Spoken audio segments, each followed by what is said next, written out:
La Corte Suprema de Chile aprobó un pedido para ampliar los delitos por los que fue extraditado a Perú el expresidente Alberto Fujimori en septiembre del 2007, así lo informó la Procuraduría General del Estado peruano.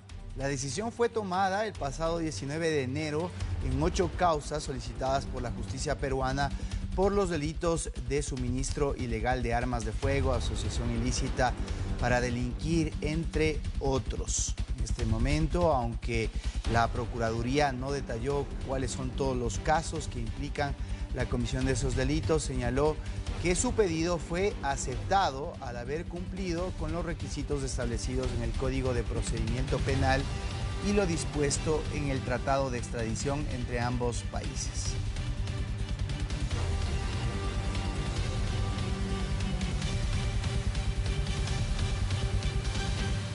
Lo vamos a conversar junto a Elio Riera, quien es abogado defensor del expresidente Alberto Fujimori.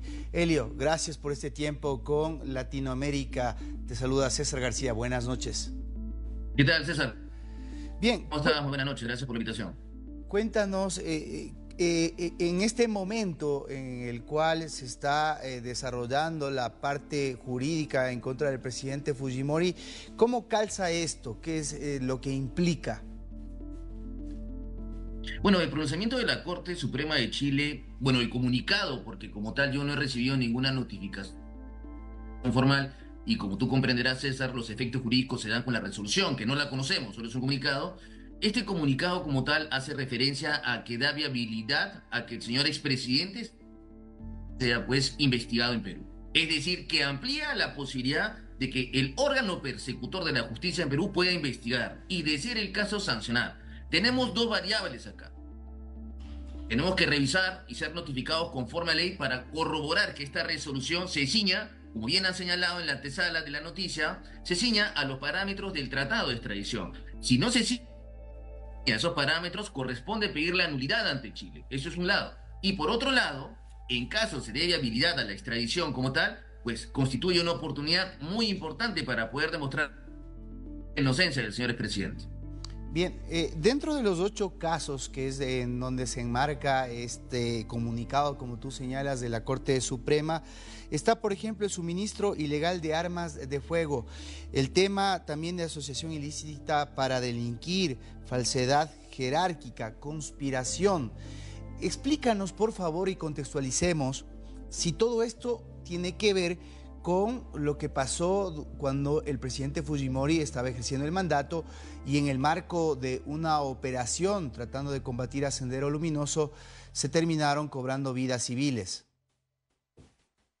Claro, yo tengo que rechazar definitivamente, como ya lo he hecho a nivel internacional también, los pronunciamientos por los cuales se catalogan que el señor expresidente cometió actos de lesa humanidad. ¿Y por qué? El señor expresidente lideró una batalla contra Sendero Luminoso, capturó a la cúpula senderista, fomentó y creó, en concordancia con el Congreso de la República, la ley de arrepentimiento. Es decir, se dio la posibilidad a los terroristas que pudieran acogerse. Capturaron a 2.479 terroristas. Crearon a los jueces sin rostro, evidentemente porque eran asesinados por estos delincuentes como tal. Entonces, si la política antiterrorista estaba ceñida al respeto de los derechos humanos y al principio de soberanía estatal, ¿por qué el señor expresidente tendría alguna intención de matar a humildes campesinos? ¿Cuál es el móvil del señor expresidente? Que eso ha pasado, evidentemente ha pasado. Que los autores materiales son responsables, evidentemente. Pero la matanza de estos inocentes como tal no tiene ninguna vinculación con el señor expresidente. ¿Pero quiénes son y los lo mismo responsables sucedió para el materiales? caso de ¿Los Barrancos y la militares? Tuta. Evidentemente, acá hay una responsabilidad y no se puede dejar de pasar. Son autores materiales las personas que han aceptado tal crimen. Pero él, al ser Pero el no pueden señalar al comandante, señor el comandante expresidente de las porque no ha Fuerzas existido Armadas, vinculación. ¿no tiene responsabilidad sobre esas decisiones? La defensa del señor, el comandante de las Fuerzas Armadas, como tal, ha señalado que no existe ninguna vinculación también entre su persona y los autores materiales. El grupo Colina como tal obedecía a un capitán. Este es el señor Martín Rivas, El señor Martín Rivas es el que tiene que declarar y decir por qué lo hizo. Cuando tuve la oportunidad de presentar el pliego de interrogatorios, ninguno de ellos hizo referencia a que tuvo alguna comunicación del señor presidente. Entonces, que existe responsabilidad, existe, pero vincula al señor expresidente de ninguna manera.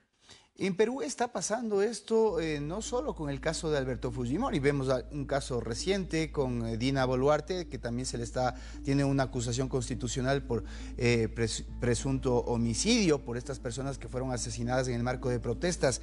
¿Cómo diferenciar jurídicamente el papel que tiene un mandatario al liderar este tipo sea en el caso de Fujimori contra el terrorismo, en el caso de Dina Boluarte la protesta social? Es que evidentemente mucho también tienen que ver los medios de comunicación. La señora Dina Boluarte, presidenta mandataria, no tiene ninguna vinculación con lo que ha sucedido. Pero lamentablemente se utiliza esta famosa teoría mediata, aplicada desde el año 63 por el señor Roxin, para sostener que el presidente debería de conocer. Pues es un error garrafal, porque bajo esa tesis el expresidente o la mandataria actual tendría que conocer todo. No, de ninguna manera. Tiene que identificarse los autores materiales y en función de eso construir una teoría del caso para sostener si es una política del gobierno. Y si no la hay, sancionar a los responsables como tal. Igual con los congresistas, por ejemplo. Lamentablemente el rol de los medios de comunicación a veces tergiversa la información, como ha sucedido en el caso del congresista Juntay, a quien defiendo. Hace poco estuvimos en el pleno del Congreso defendiendo y ganamos el caso, pero fue criticado por abusos o violencias contra la mujer cuando no existió nada. Entonces, lamentablemente, el factor mediático pesa mucho y esperemos que algún día pueda quitar el equilibrio que corresponde a la justicia. Finalmente, acá el señor expresidente no tiene ninguna vinculación, como tal, no ha sido probado el hecho delictivo. ¿Se va a investigar y servirá para demostrar la inocencia del señor expresidente? Elio, entendemos que este comunicado o este dictamen en Chile tiene que ser revisado por una sala penal de la Corte Suprema. ¿En qué momento se encuentran y ustedes cómo van a descargar después de que sean notificados formalmente? Bueno, tengo que revisarla, en honor a la verdad, César, porque no, al igual que tú, solo tenemos el comunicado. Evidentemente, si no cumplen los requisitos procesales, se tiene, pues, evidentemente, que pedir la nulidad por la sala, que es el superior jerárquico, y lo tendremos que plantear tanto en Chile como en Perú, de ser el caso. Y eventualmente, no descarto realizar una visita la próxima semana a Chile para tomar conocimiento de ello. Yo no sé dónde están notificando las resoluciones del señor presidente, por ejemplo. ¿Cómo llega por estos medios de comunicación? ¿Y la defensa? ¿Cómo se defiende la defensa? Entonces tengo que ir a Chile, tendré que ir a Chile para ser notificado conforme a ley y presentar los recursos respectivos. Cierro preguntándote, y esto no tiene que ver con la parte jurídica, sino más bien humana del expresidente. ¿Has podido comunicarte con tu cliente cómo se encuentra de salud y cómo está reaccionando a esta serie de actos jurídicos en su contra? Clínicamente estable, pero definitivamente estamos hablando de una persona de 85 años. Tú sabes, César, que nos ha costado desde el año 2019 batallar por el tema del indulto humanitario y que el TC emita esta sentencia. Y justo cuando sale el señor expresidente, jamás me voy a olvidar, así como fue un hecho histórico el lograr que salga, en comunión de esfuerzos, no porque fuera la labor del abogado, en comunión de esfuerzos con sus hijos, con colegas, en comunión de esfuerzos, 4 y 34 fui notificado con el inicio de Pativilca. Ese fue el mensaje del señor, te espera la justicia.